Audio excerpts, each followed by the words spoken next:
Don't talk to strangers, and think the worst and you won't be far wrong, are some of the sayings my parents used to tell me when I was a kid.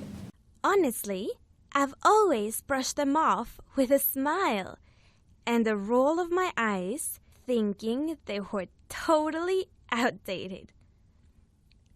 I love talking to people everywhere I go. I would happily chat up a storm with a stranger sitting next to me and be amused by her sister's wedding stories. Of course, the first time I moved in with housemates, I couldn't stop playing the best episodes of Friends in my head. I felt so excited to be moving to Melbourne and living with strangers for the first time. I had struck up a conversation with another girl on the tram, and I immediately asked her if she wanted to look for a place with me. Normally, I didn't even bother to ask her a few questions before moving in. Warning alerts and red flashes must have gone off in my head, but I decided to shrug them off by telling myself she seemed really interesting. The day we moved into our new apartment, I was ecstatic. I kept humming the "I'll be there for you" song and couldn't stop smiling. I was finally living in one of the best cities in the world and would have a housemate I could always rely on. Every day would feel like having a sleepover where you could tell your friend about the new guy you liked in class and stalk him on Facebook together. I was obviously shocked when I got home the first day and found her sitting in the couch with booming loud music, tons of beer bottles, and two strange men in the living room. I told myself this was only because she had just moved in and wanted to celebrate having a new apartment.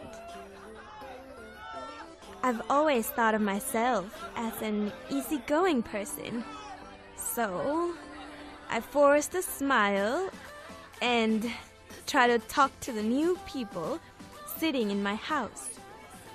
I tried my best not to think of how much I would have to clean after they had left. Things really started hitting me when I tried to get into bed, and the booming loud music and the smoke kept going until 5 a.m. on a Tuesday night. The next day, I felt like a zombie. I didn't even look at the pile of empty bottles and wine stains on the carpet when I left for school.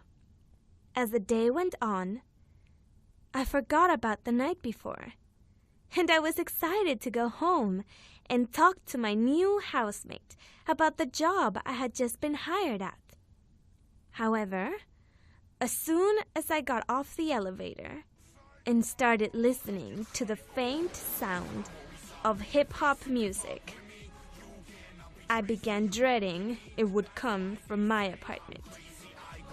With every step I took, it became more evident the strident music came from my place. I felt quite embarrassed as I passed next to my annoyed neighbor who had to get up early the next day. Once again, I found a full-blown party in my apartment on a school night, and the men were complete strangers again. My housemate was much better at making friends with strangers and bringing them home than I had ever imagined myself to be.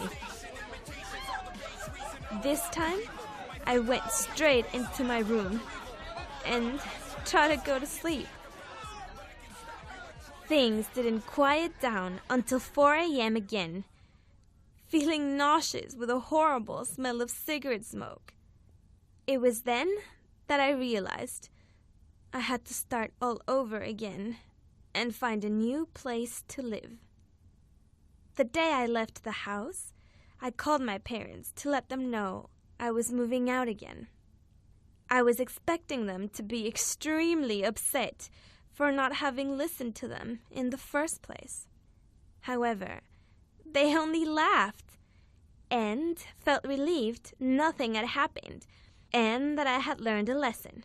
I told myself I was going to interview my next housemate as if I were a member of the CIA. After 1 month of interviewing several candidates, I decided I had found my perfect housemate.